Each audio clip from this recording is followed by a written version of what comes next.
নমস্কার, জয় ভগবান। সকলকে স্বাগত জানাই আজকের শ্রী ভগবান উবাচ পাঠে। আশা করি আপনারা প্রত্যেকে সুস্থ আছেন এবং ভালো আছেন। আলোচনা শুরু করবার পূর্বে আমি গুরু প্রণাম মন্ত্র দিয়ে তারপর আলোচনা শুরু হবে। ওম গুরু ব্রহ্মা গুরু বিষ্ণু গুরুদেব মহেশ্বরঃ গুরুরেব পরম ব্রহ্মা তস্मै শ্রী গুরবে নমঃ। সর্বপ্রথমে ইন্টারন্যাশনাল বেদান্ত সোসাইটির প্রতিষ্ঠাতা প্রাণপুরুষ উপাস্য শ্রী শ্রী ভগবানের চরণে শতকোটি প্রণাম জানাই। আমরা যেখানে শেষ করেছিলাম, আমরা শুনেছিলাম যে ভগবান বলছেন যে আমার অনেকগুলো বছর পেরিয়ে গেছি, আমি এখন আর আমার এত সময় নেই, তুমি যে আমি ঈশ্বরীয় পথে যে সত্য আছে সেটা তুমি আমাকে তাড়াতাড়ি বোঝাও। ঠাকুরকে তিনি প্রার্থনা করছেন। আমি তো শার্ট প্যান্ট পরেই থাকি, আমি তো বউকে নিয়েই ঘুরি, কারণ তাকে পাশে রেখেই তো আমি ভগবানকে বুঝেছি। আমি তো তাকে বলেছিলাম যে আমি ত্যাগ তিতিক্ষায় যেতে পারবো না, কারণ আমরা প্রত্যেকে জানি যে ভগবানের আধ্যাত্মিক জীবন শুরু হওয়ার আগেই তার তিনি বিবাহ জীবনে বিবাহ বন্ধনে অলরেডি ছিলেন, তিনি তার বিয়ে হয়ে গেছিল। বিয়ে হয়ে যাওয়ার পরবর্তীকালে তিনি তার শ্বশুর বাড়ির ওখানেই তিনি গুরুদেবের সন্ধান পান এবং পরবর্তীকালে তিনি সেই গুরুদেবের সঙ্গ করতে করতে তার এই আধ্যাত্মিক পথে উন্নতি হয় এবং তাকে গুরুমা তার স্ত্রী ভীষণভাবে সাহায্য করেছিল এই আধ্যাত্মিক পথে। তো এটাই যে ভগবান সবাই যেটা হয় যে আধ্যাত্মিক পথে চলতে চলতে সবাইকে মানে ত্যাগ করে তারপরে বেরিয়ে যাওয়া, তো ভগবান বলছেন যে আমাকে সাহায্য করেছে তাকে আমি ত্যাগ করব কেন? তাই জন্য তিনি গুরুমাকে কখনো ত্যাগ করেননি। আমি তো তাকে বলেছিলাম যে ত্যাগ তিতিক্ষায় যেতে পারবো না, ত্যাগ করেছি আমি। সংসারের জন্য প্রচুর ত্যাগ করেছি, নাটকের জন্য প্রচুর ত্যাগ করেছি, তোমার জন্য আর আমি কিছু ত্যাগ করতে পারবো না। সে ঠাকুরের কাছে প্রার্থনা করেছে, বলছে আমি সবকিছুর জন্য প্রচুর ত্যাগ করেছি, ছোটবেলা থেকে ত্যাগ করে এসেছি। আমরা জানি সে জমিদার বাড়ির পুত্র ছিলেন, বড় পুত্র, তার বিরাট জমি জায়গা ছিল বাংলাদেশে। সে সবকিছু ছেড়ে এখানে চলে আসতে হয় এই কলকাতাতে, এবং কলকাতাতে আসার পর তাদেরকে খুব কষ্ট করে দিন যাপন করতে হয়েছিল, তাদের পরিবারকে ভীষণ কষ্ট পেতে হয়েছে, ভীষণ, মানে সেই কষ্টর কোনো, তাই ভগবান বলছেন আমি সারা জীবন শুধু ত্যাগ করে গেছি, আর এত তোমার পথেও যে ত্যাগ করতে হবে এত ত্যাগ আমি করতে পারবো না। সবাই তো ঠকিয়ে দিয়েছে, কিন্তু আমি যে ঠকেছি এটা আমি বুঝতে পেরেছিলাম, কিন্তু মানুষ যে ঠকে চলেছে এটা সে বুঝতে পারছে না। বলছে যে ভগবান যে প্রত্যেকে, আমি যে সবসময় প্রত্যেকটা মানুষের আমরা জীবনে চলতে চলতে ঠকতে থাকি না, আমাদের মনে হয় যে এ আমার জীবনের সবকিছু, তারপরে পরবর্তীকালে দেখা যায় যে যাকে আমি ভাবছি জীবনের সবকিছু সেই আমাকে সব থেকে বড় আঘাতটা দিল। তো এই আমরা ঠকতে থাকি, ঠকতে ঠকতে বলছে যে সেটা আমরা এমন হয়ে যায় যে একটা সময় পরে কিন্তু আমরা বুঝতেও পারি না। কিন্তু ভগবান বলছেন কি, আমি বুঝতে পেরেছি যে মানুষ আমাকে ঠকিয়েছে। আমি ঈশ্বরের কাছে আজ প্রার্থনা করেছি, হে ঠাকুর তুমি তাড়াতাড়ি বুঝিয়ে দাও আমাদের, সংসারটা একটা ঠকবাজির জায়গা। ভগবান কি সুন্দরভাবে প্রার্থনা করছে দেখুন, শুধু নিজের জন্য না, সবার জন্য প্রার্থনা করছেন যে হে ঠাকুর বুঝিয়ে দাও আমাদের যে সংসারটা, এই যে জগৎ সংসার আমি যে দেখছি জীবনে চলতে গিয়ে চারিদিকে যা যা তাকিয়ে আমার দৃষ্টিতে চোখে পড়ছে, আসলে বলছে সবকিছুই কিন্তু একটা, সংসারটা একটা ঠকবাজির জায়গা। এটা তুমি তাড়াতাড়ি বুঝে নাও, এটা তাড়াতাড়ি বুঝলেই তুমি তাড়াতাড়ি ঠাকুরের কাছে আসতে পারবে। বলছে এইটা যত তাড়াতাড়ি তুমি বুঝবে যে এই সংসারটা ঠকবাজির জায়গা, তুমি তত তাড়াতাড়ি ঠাকুরের কাছে আসতে পারবে, তত তাড়াতাড়ি তুমি ঈশ্বরকে নিয়ে আরো বসতে পারবে, উপলব্ধি করতে পারবে, তার সঙ্গ করতে পারবে, আমার কাছে আসতে পারবে। এই জন্যই বলছিলাম আমি তাদের কাছে ভীষণভাবে কৃতজ্ঞ যারা আমায় ভালোবাসার নাম করে ঠকিয়েছে, যারা আমার বন্ধুর নাম করে আমার সাথে বিশ্বাসঘাতকতা করেছে, যারা আমার আদর্শের নাম করে আমায় প্রত্যাঘাত করেছে, তারা আমায় আঘাত না করলে আমি এত তাড়াতাড়ি ভগবানের কাছে পৌঁছাতে পারতাম না। দেখুন ভগবান কিরকম ভাবে কৃতজ্ঞতা জ্ঞাপন করছে। বলছে আমরা যখন সংসারে আঘাত পাই তো বলছে সবটাই হচ্ছে তুমি মোড়টাকে শুধু ঘুরিয়ে দাও। আমরা আঘাত পেয়ে কি হয়ে যায়, আমরা কষ্টে সবসময় মানে কি বলবো, আমি ডুবে থাকি কষ্টের মধ্যে, আমি কষ্ট পেলাম, আমি এর জন্য এত করলাম, কিন্তু ভগবান বলছে দেখো যদি আঘাতটা না পেতাম তাহলে কিন্তু আমি এই পথে আসতাম না, আঘাতের একটা প্রয়োজন আছে। বলছে আঘাতই আমাকে কি করেছে না তাড়াতাড়ি ঈশ্বরের পথে এগিয়ে যেতে আরো সাহায্য করেছে। এই সংসারে যাদের জন্য এত করলাম সে বলল তুমি কিছুই করনি, রাজনীতির জন্য এত করলাম সেখানেও কিছু পাওয়া গেল না, নাটকের জন্য এত করলাম তাও মানুষ বুঝলো না, কিন্তু আধ্যাত্মিকতায় একমাত্র ভগবানের কাছে এগোতে কিন্তু এগুলো, এই আঘাতগুলো ভীষণ ভাবে সাহায্য করেছে। আমার আধ্যাত্মিক জগতের ইতিহাস 47 বছরের। 47 বছর আগে ভগবানকে ডাকা আমি শুরু করলাম। আমি ডাকতে ডাকতে তাকে পেলাম, তাকে ডাকতে ডাকতে আমার পাশে লোক এলো, তাকে ডাকতে ডাকতে ইন্টারন্যাশনাল বেদান্ত সোসাইটি তৈরি হলো, আমাকে গুরুজি বলা শুরু হলো, তাকে ডাকতে ডাকতে আমার শিষ্য সন্ন্যাসী হলো, তাকে ডাকতে ডাকতে আজ মানুষ আমাকে ভগবান বলে। 47 বছরের মধ্যে এত বড় ঘটনা ঘটে গিয়েছে। বলছে আমি ঈশ্বরকে নিয়ে কত বছর রয়েছেন তিনি? 47 বছর। বলছি 47 বছরের মধ্যে দেখুন কতটা নিষ্ঠা ছিল তার মধ্যে, তার নির্বিকল্প সমাধি হয়েছে। তার সমাধির পর মানুষ যেভাবে বলছে না ফুল ফুটলে ভ্রমর নিজের থেকেই চলে আসে, তো এই যে ভ্রমর, এই যে সমস্ত শিষ্যরা তাকে ঘিরে এই আধ্যাত্মিক বাণীগুলো শ্রবণ করতো, শুধু তাই না তার পাশে বসে ডুবে যেত, এই যে এই পাওয়া, এটা ভগবানের থেকে পাওয়া, যে মানে মহাপুরুষের সঙ্গ করতে পারা, এটা কিন্তু চারটিখানি কথা ছিল না। তো ভগবান বলছেন কি আমি ঈশ্বরকে ডাকতে ডাকতে, দেখো কতটা সিরিয়াস ছিলেন তিনি, ঈশ্বরকে ডাকতে ডাকতে তার কি হয়েছে, তার সব হয়ে গেছে। তার ইন্টারন্যাশনাল বেদান্ত সোসাইটি হচ্ছে, সন্ন্যাসী শিষ্য হয়েছে। বলছে এর আগের বছরগুলির কথা বলার কিছু নেই, শুধু লজ্জা লাগবে।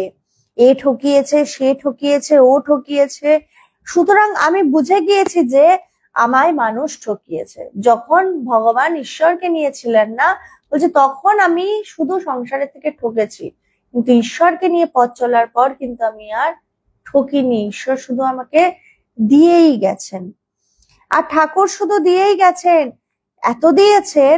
একটা গান আছে না, তোমার প্রেমের যোগ্য আমি তো নই, আমি মাঝে মধ্যে চিৎকার করে বলি তুমি আর দিও না, আমি ক্লান্ত তুমি আর দিও না, কিন্তু তিনি দিয়েই চলেছেন। আজকের এই ঘর দেখলেই বোঝা যায়, আমি এই ঘরটা বানিয়ে ভেবেছিলাম যে লোক আসে না, ঘর অনেক বড় হয়ে গিয়েছে, কিন্তু আজ এমন অবস্থা যে লোক আটে না। ভগবান একটি খুব মানে একটা আমাদের যখন পুরনো মায়ের বাড়ি ছিল, এখন তো সেটা পরবর্তীকালে কনস্ট্রাকশন হয়, তো সেই সময় ভগবান একটি কনস্ট্রাকশনের মানে একটা বড় হল ঘর টাইপের বানিয়েছিলেন। তো ভগবান বলছে একটা সময় মনে হয়েছিল যে লোক আসে না, এত বড় ঘর বানালাম, তো পরবর্তীকালে এমন হলো যে লোক আটে না, তার জন্য আবার আরো বড় বাড়ি বানাতে হবে। আজ আমি এই ঘরটা দেখছি, আমি কি করে বলি ঠাকুর আর তুমি দিও না, আমায় লোক আর দিও না, জায়গা নেই আমার। তিনি দিয়েই চলেছেন। 30 বছর অব্দি আমি ঠকেছি, তাই আমার তোমাদের কাছে প্রার্থনা যে দিল ঝাঁককে দেখো, তোমরা কত ঠকছো তোমরা জানো না। দেখো ভগবান নিজে যেহেতু সংসারের এইগুলো সংসারের এই জ্বালা যন্ত্রণার নিজে ফেস করেছেন, নিজে মুখোমুখি হয়েছেন, তাই জন্য তিনি সকলকে কিভাবে সাবধান করছেন। দেখুন বলছে তুমি যত সংসারের মধ্যে যাকে ধরে থাকবে, বলছে সেই তোমাকে পরবর্তীকালে কষ্ট দেবে। বলছে তাই কাকে ধরো না, একমাত্র ঈশ্বরকে। বলছে তুমি একমাত্র ঈশ্বরকে সঙ্গী করে চলো, তুমি ঠকবে না। কারণ তুমি ভাবছো যে এ তোমার সাথে সারা জীবন থাকবে, ও তোমার সাথে সারা জীবন থাকবে, কেউ তোমার সাথে সারা জীবন থাকবে না। তোমার জীবনে কষ্ট আসবে, তোমার জীবনে সমস্যা আসবে, সব আসবে, সব আসবে।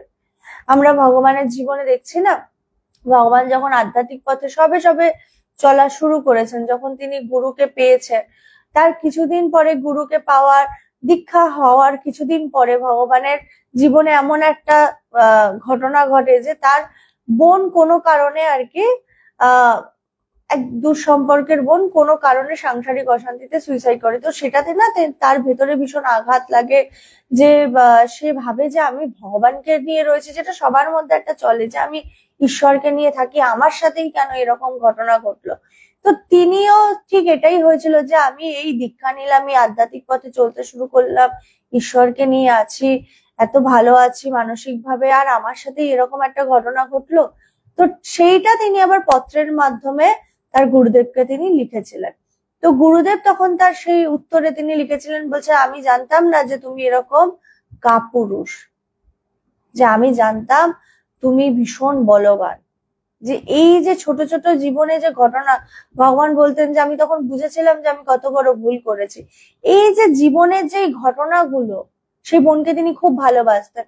তো বলছে জীবনে সমস্ত জ্বালা যন্ত্রণা সমস্যা আসবে, আসবে না এটা হতেই পারে না, কারণ তুমি যবে থেকে জন্মেছো, যেই তুমি চোখ খুললে তখন থেকেই তোমার সমস্যা শুরু হয়ে গেল, এবং প্রত্যেকটা দিন তোমাকে সমস্যা ফেস করে যেতে হবে, রোজ পরীক্ষা।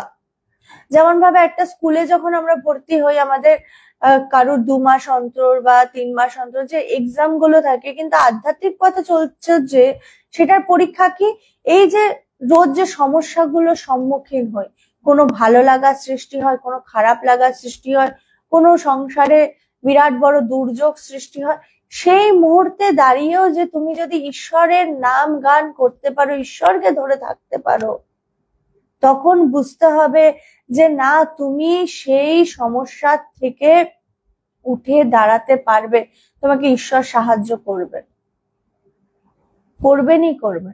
যত তুমি ঈশ্বরকে ধরে থাকবে তত তুমি ভালো থাকবে, যখনই তুমি সংসারের আর কাউকে ধরবে তখনই তুমি কষ্ট পাবে, কারণ সে তোমাকে ছেড়ে চলে যাবে, আজ না হোক কাল।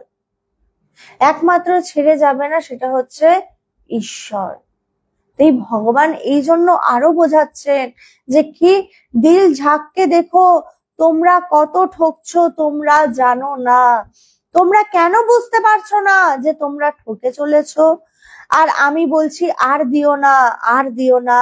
এই হলেন ঠাকুর রামকৃষ্ণ দেব, তাকে আমি প্রত্যক্ষ করেছি, তাকে আমি অনুভব করেছি, তাকে আমি দেখেছি, আমি মা শারদাকে দেখেছি। কোনো বুজরুকির মধ্যে আমি নেই, আমি কোনো মিথ্যার মধ্যে নেই, আমি একদম সত্য কথা বলছি। ভগবান বলছেন যে আমরা প্রত্যেকে জানি যে ভগবানের আধ্যাত্মিক পথে চলা যখন শুরু হয়, তিনি ঠাকুরকে দর্শন করেছিলেন তার অনুভবে, তিনি এতটাই ঠাকুরকে নিয়ে সবসময় ধ্যান জপ, মনটাকে পুরো ঠাকুরের চরণে সবসময় দিয়ে রাখতেন, যে তিনি একটা সময় ঠাকুরকে দর্শন করেছিলেন। এই লাইটটা জ্বলছে, অনেককে আলোকিত করছে, কিন্তু লাইটটা আমাকে ডিস্টার্ব করছে কেন? কারণ লাইটটা আমার চোখের উপর পড়ছে। কোনো আলো যদি বড় হয়, সে সবাইকে উপকার করে, কিন্তু সরাসরি যার চোখের উপর পড়ে সে কিন্তু বিরক্ত হয়। সেজন্যই আমি বিরক্ত হচ্ছি, কিন্তু আমি বলতে পারছি না, কারণ আমি যেহেতু একটু জ্ঞান লাভ করেছি, তাই বলছি না বাবা, এতে তো সবার উপকার হচ্ছে, কিন্তু আমি বিরক্ত হচ্ছি কারণ লাইটটা সরাসরি আমার চোখের উপর পড়ছে। তেমনি হন আধ্যাত্মিক মহাপুরুষ, আধ্যাত্মিক মহাপুরুষের উপরে রাগ করে লাভ নেই। বলছে আধ্যাত্মিক মহাপুরুষরা এরকম হয়, কারণ তারা আলোর স্বরূপ, তারা আলোর স্বরূপ হন। বলছে যখন চোখের উপর যখন একটা খুব বড় পাওয়ারের লাইট জ্বলে, তো তখন কিন্তু যে সামনে বসে আছে তার কিন্তু খুব বিরক্ত লাগে, কিন্তু আশেপাশের মানুষরা আলোয় আলোকিত হয় এবং সেটাতে উপকার হয়। কিন্তু আধ্যাত্মিক মহাপুরুষের উপর দিয়ে অনেক কিছু যায়, যাদের সংস্পর্শে যারা আসে তারা অনেক সময় মহাপুরুষদের ভাব বুঝতে পারেন না, তারা অনেক সময় আধ্যাত্মিক প্রসঙ্গ চলছে সেখানে হয়তো সাংসারিক প্রসঙ্গ এনে দিল। তো এইগুলোতে কি হয়, বলছে এগুলো তখন মহাপুরুষদের একটা বিরক্ত ভাবের মধ্যে দিয়ে যেত, কিন্তু সেটাতে তারা বিরক্ত হন না কেন? কারণ তারা ভাবছেন তাদের দ্বারা কিছু মানুষ উপকৃত হচ্ছে, যে তারা এই জন্য নিজেকে পুরোপুরি বিলিয়ে দেয়, তারা নিজের কষ্ট দেখে না।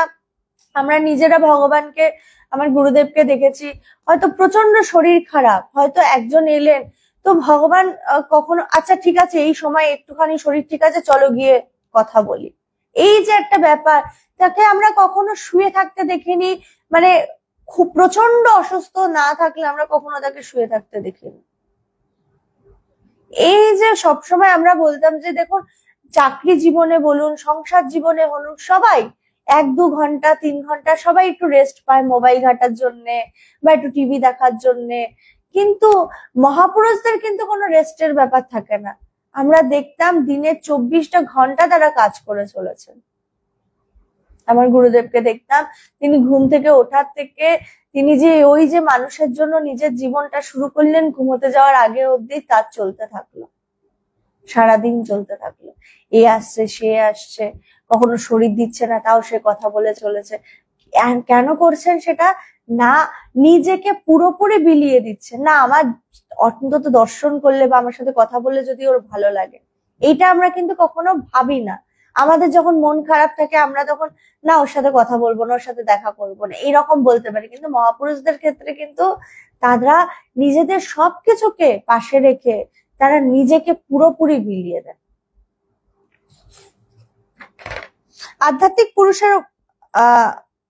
আধ্যাত্মিক পুরুষের উপর রাগ করে লাভ নেই, সেখানে হাজার পাওয়ারের আলো জ্বলে। তিনি অনেককে আলোকিত করেন ঠিকই, কিন্তু তার পাশে যে থাকে তার চোখে এমন ভাবে লাগে সে বিরক্ত হয়েই যায়। এটা তার দোষ নেই, এটা তার রেটিনার দোষ। কি করবে সে? আমি বিরক্ত হচ্ছে এই লাইটে, আমি আজ এটা অনুভব করলাম। আমরা কাউকে দোষ দিচ্ছি, কিন্তু দোষ দেওয়ার তো নেই, তার চোখে লাগছে, কিন্তু চোখে লাগা মানেই প্রমাণ হচ্ছে যে সেখানে একটা হাজার পাওয়ারের আলো জ্বলে উঠেছে। এখানে এই ঘরটাকে আলোকিত করবার জন্য অনেকগুলো টিউবের দরকার ছিল, কিন্তু টিউব লাগেনি, শুধু একটা আলো।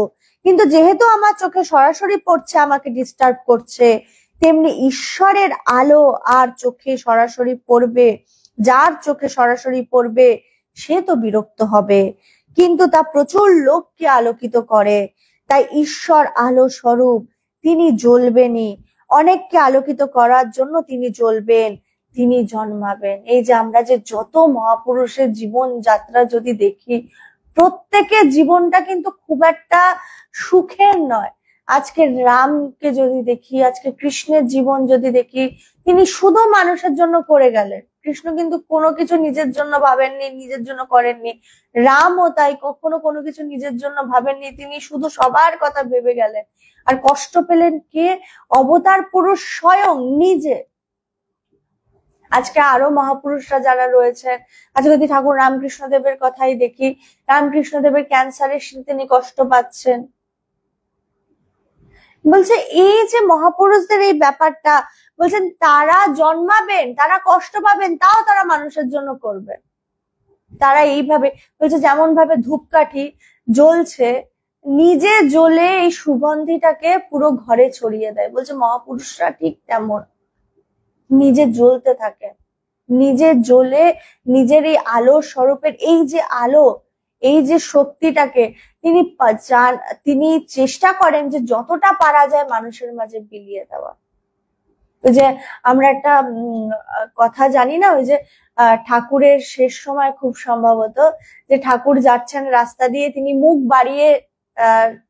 বাড়িয়ে রয়েছেন গাড়ির থেকে, যে যাতে যত মানুষ রাস্তায় আছে সবাই যাতে তাকে তার অনেকেই কিন্তু ঠাকুরকে চেনেন না, কিন্তু ঠাকুর এমন ভাবে করছেন যাতে মানুষের যাতে একবার হয়তো তার দিকে দৃষ্টিটা পড়ে। বলছে ওই দৃষ্টিটা পড়লেই সে মুক্ত হয়ে যাবে।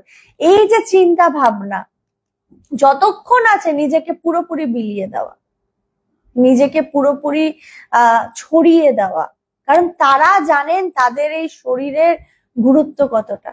আমরা হয়তো তারা বেঁচে থাকাকালীন বুঝতে পারি না, গুরুত্ব দিতে পারি না, মর্মটা বুঝি না, কিন্তু তারা চলে যাওয়ার পর বুঝতে পারি আমরা আসলে কি পেয়েছি যারা তার সঙ্গ করেছে। তাই বলছে কৃতজ্ঞতা বোধটা খুব জরুরি। আমরা যেন যারা তার দর্শন করেছি, তার সঙ্গ করেছি, তাকে বুঝেছি, কিছু না হলেও আমাদের মধ্যে যেন এই ব্যাপারটা থাকে যে তার কথা আরো মানুষকে জানাতে হবে, ছড়িয়ে দিতে হবে, যতটুকু মানুষ জানতে পারে, একটু একটু হলেও কিছু মানুষকে বলা। আমরা ঈশ্বরকে মানতে চাইছি না এই বিরাটির মতো জায়গায়, যেখানে আগে মিনি বাস স্ট্যান্ড ছিল, এটা একটা কমার্শিয়াল জায়গা। প্রচুর লোক আমাকে বলেছে যে একটা কমার্শিয়াল জায়গা করুন, এটাকে বাড়ি ভাড়া দিন, সেখানে একটা আধ্যাত্মিক সেন্টার হয়েছে। এটা আমার ইচ্ছা নয়, ঠাকুরের ইচ্ছা। এবং এটার ব্যাপারে আমি জানতাম এখানে এখন এখানে যখন ঝড় উঠেছে, আমি জানতাম যে যতই ঝড় উঠুক না কেন, ওই যে বুড়ো মানুষটি আমার ওই যে বুড়ো মানুষটি আমার কানে কানে যা বলেছেন তার কথা সত্যি হবে। আজ তার কথা সত্য হচ্ছে এবং সত্য হবে। তিনি আর কারোর কথা বলেছেন, তিনি আরো কথা বলেছেন, সে কথাগুলি সত্য হবে। তিনি বলেছেন ইন্টারন্যাশনাল বেদান্ত সোসাইটি বিরাট চেহারা নেবে, বিরাট চেহারা নিয়েছে। আজ আন্তর্জাতিক চেহারা নিয়েছে বেদান্ত সোসাইটি। দূর দূরান্ত থেকে মানুষ এসে সন্ন্যাস চাইছে বেদান্ত সোসাইটির কাছে। এটা কি আমার সাধ্যি? আমার সাধ্য নয়। আমি যেমন কিছু বুঝি না। আমার গুরুদেব বলেছেন কলকাঠি নেড়েছেন ঠাকুর, এখনো কলকাঠি তিনিই নাড়ছেন এবং আমরা সবাই কিন্তু তারই কৃপা ধন্য। ভগবান কিভাবে বলছেন দেখুন কি সুন্দর ভাবে, যে বলছে কলকাঠি কে নাড়ছেন না ঠাকুর। যদি বিশ্বাস রাখতেই হয়, ভরসা রাখতেই হয়, সঙ্গী যদি কাউকে বানাতেই হয়, তাহলে একমাত্র গুরুকে বানাও, ইষ্টকে বানাও, আর কাউকে না। বলছে সেই একমাত্র তোমাকে সবকিছু দেবে, সেই একমাত্র তোমার সাথে সবসময় থাকবে, আর কেউ থাকবে না। সে দেবে কোনটা, যেটা তোমার দরকার সেটাই দেবে, যেটা তোমার দরকার নেই সেটা কিন্তু ঈশ্বর দেবে না। এখনো কলকাঠি তিনি নাড়ছেন এবং আমরা সবাই তার কৃপা ধন্য। এখানে যদি আমায় আপনারা দেখেন তবে ভুল করবেন, এর পেছনে কিন্তু ঠাকুরেরই শক্তি কাজ করছে। নয়তো আজ বিরাটের মতো জায়গায় একটা ছোট্ট ঘরের মধ্যে বেদান্ত সোসাইটি চলতে পারে না, সেখানে একটা মেয়ে আমাকে দেখে সন্ন্যাস নিতে পারে না। এগুলি দেখলেই বোঝা যায় যে একটা প্রচন্ড ঐশ্বরিক শক্তি কাজ করছে। কেন? নিশ্চয়ই ধর্মের প্রয়োজন আছে, ঈশ্বরের প্রয়োজন আছে, প্রয়োজন ফুরিয়ে যায়নি। দীর্ঘদিন ধরে এখানে কৃষ্ণ নাম করতে গিয়ে আমরা আহত হয়েছিলাম, কিন্তু কৃষ্ণ নাম নিয়ে আজ বিশ্বের সর্বপ্রান্তে বেদান্ত সোসাইটির ছেলে মেয়েরা বেরোচ্ছে, আমরা রাস্তাঘাটে বেরোচ্ছি, কেউ আমাদের বাধা দিচ্ছে না।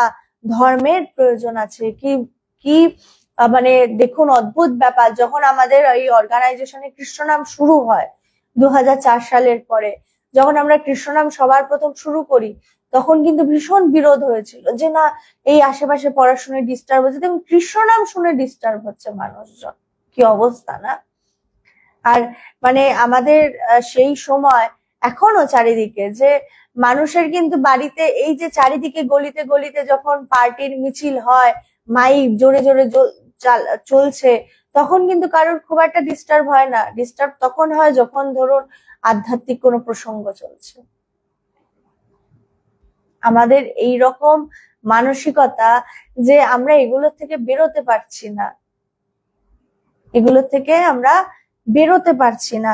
বলছে এই জন্য ধর্মের এই যে ধর্মের মানে আমরা যেটাকে বলছি যে চারিদিকে এইরকম ধর্ম নিয়ে কেন বলছে দেখো ধর্ম যেটা থাকা সেটা থাকবেই, তাতে তুমি ধর্মকে রক্ষা করো আর না করো, যে সত্য আছে সে প্রকাশিত থাকবেই এবং প্রকাশিত হবেই। তোমার কোথাও কোনো সাধ্য নেই, একমাত্র তিনিই আছেন, তিনি তার নিজের জিনিসকে রক্ষা করবেনই করবেন। কারণ এগুলো যা দেখছি সবকিছুই হচ্ছে তার শক্তি। কারণ না কারোর মধ্যে তিনি সেই শক্তি জাগাবেন যাতে সেই সবকিছু রক্ষা পায়, সবকিছু ঠিক থাকে। তাই সবসময় তার কাছে প্রার্থনা করা, তার কাছে একমাত্র সবকিছু চাওয়া, অন্য কারোর কাছে না। আমরা একটা গল্প জানি না যে একজন সাধু, ভগবানের মুখে শোনা বা কোথাও কোনো বইতে পড়েছি হয়তো, একজন সাধু গেছেন আকবরের দরবারে, যে তার কিছু চাই আর কি, তার অবস্থা খুব খারাপ যাচ্ছে। সাধু না, একজন ভিখারি। তো সে গেছে আকবরের দরবারে, এবং যখন তিনি সেই আকবরের দরবারে গেছেন সেই সময় এসেছে যে আকবর প্রার্থনা করছেন। তিনি যখন পৌঁছেছেন দেখছেন যে আকবর তখন প্রার্থনা করছেন, এবং প্রার্থনা করছেন তিনি আল্লাহর কাছে শুধু চেয়ে চললেন, সারাক্ষণ অনেকক্ষণ ধরে অনেকবার চেয়ে নানা কিছু চাইলেন। চাইতে চাইতে এবার তখন সেই ভিখারিটি ভাবছে যে আমি এলাম রাজার কাছে চাইতে, আর এই রাজা দেখি উল্টে ঈশ্বরের কাছে চেয়ে চলেছেন, তাহলে আমি ওনার কাছে কেন আলাদা করে চাইবো? তার থেকে যদি আমার চাওয়ারই হয়, ঈশ্বরের কাছেই চাইবো, যে সব থেকে বড় মালিক। তো এই যে এই ব্যাপারগুলো আমরা কিন্তু ভুলে যাই। আমরা সব সময় কি করি, সমাজে চলতে চলতে মাথা নত করে ফেলি, সত্যের সাথে আপোষ করে ফেলি। বলছে মাথা নত করবার প্রয়োজন নেই, মাথা উঁচু করে বাঁচো। যত তুমি বিনয়ী হবে, মানুষ কিন্তু তোমার উপর আরো চেপে বসবে। তাই বলছেন না যে তুমি কাউকে কামড়িও না, কিন্তু ফোঁস করো।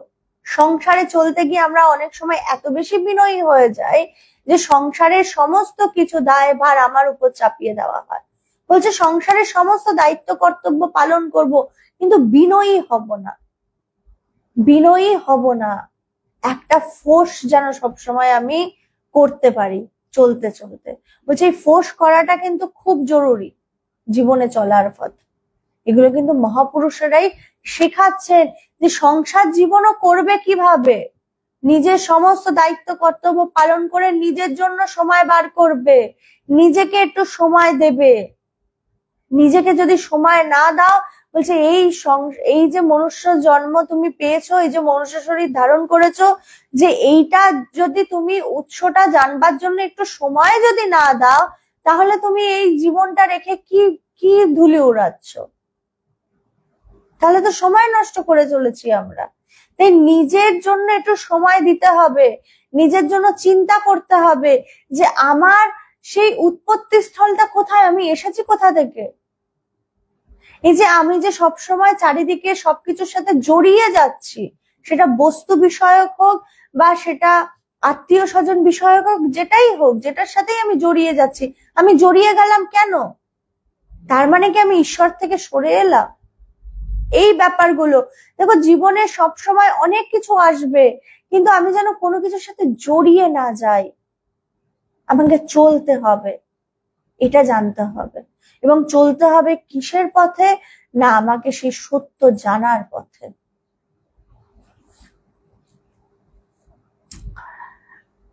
এখানে যদি আমায় আপনারা দেখেন তবে ভুল করবেন, এর পেছনে ঠাকুরের শক্তি কাজ করছে, নয়তো আজ বিরাটির মতো জায়গায় একটা ছোট্ট ঘরের মধ্যে বেদান্ত সোসাইটি চলতে পারে না। সেখানে একটা মেয়ে আমাকে দেখে সন্ন্যাস নিতে পারে না। এগুলো দেখলেই বোঝা যায় যে একটা প্রচন্ড ঐশ্বরিক শক্তি কাজ করছে। কেন? নিশ্চয়ই ধর্মের প্রয়োজন আছে, ঈশ্বরের প্রয়োজন আছে, প্রয়োজন ফুরিয়ে যায়নি। দীর্ঘদিন ধরে এখানে কৃষ্ণ নাম করতে গিয়ে আমরা আহত হয়েছিলাম, কিন্তু কৃষ্ণ নাম নিয়ে আজ বিশ্বের সর্বপ্রান্তে বেদান্ত সোসাইটির ছেলে মেয়েরা বেরোচ্ছে, আমরা রাস্তাঘাটে বেরোচ্ছি, কেউ আমাদের বাধা দিচ্ছে না। ধর্মের প্রয়োজন আছে। সম্ভবামি যুগে যুগে যুগে যুগে।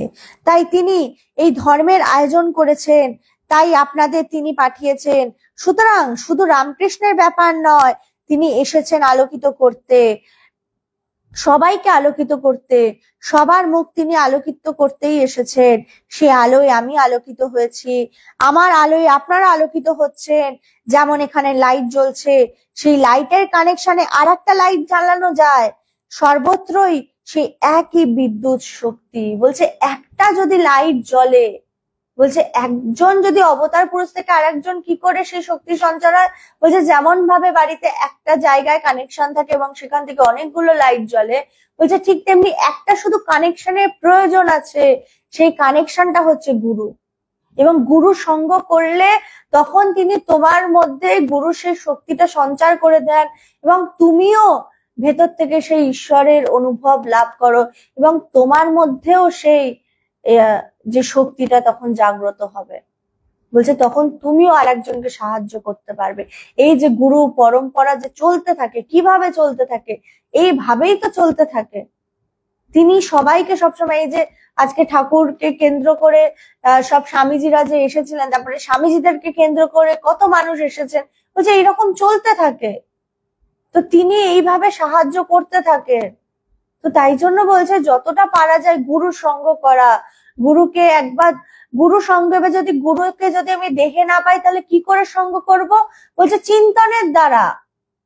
নানা স্মৃতি আছে বা গুরু যখন গুরুকরণ করেছি, তো দীক্ষা নিয়েছি, তার মানে, বা দীক্ষা না হলেও আমি তাকে ভেবে নিয়েছি যে তিনি আমার গুরু, তো কিছু না কিছু মন্ত্র তো তিনি দিয়েছেন।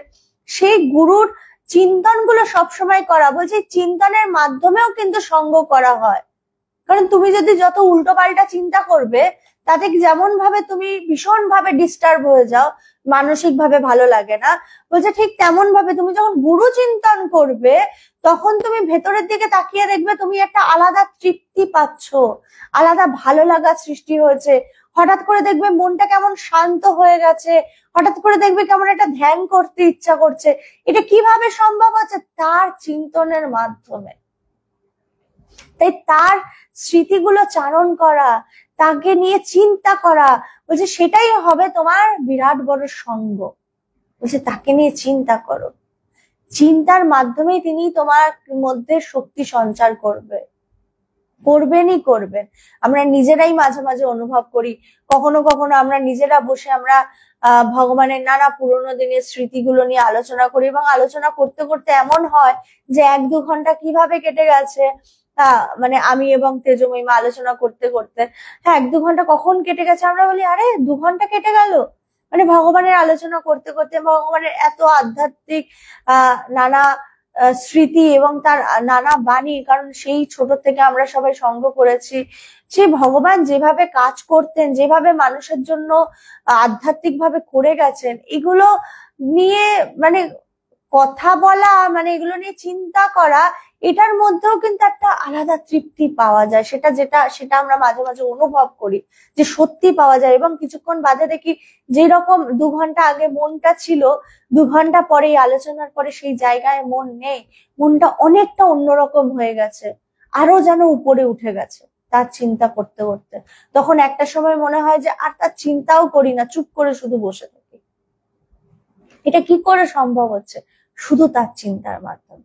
তার চিন্তায় যদি এরকম শক্তি থাকে, তাহলে ভাবুন সঙ্গে কতটা শক্তি থাকে। তো সঙ্গ যদি আমি করতে না পারছি, মানে সেই একই রকম আমি পেতে পারি শুধু চিন্তার মাধ্যমে।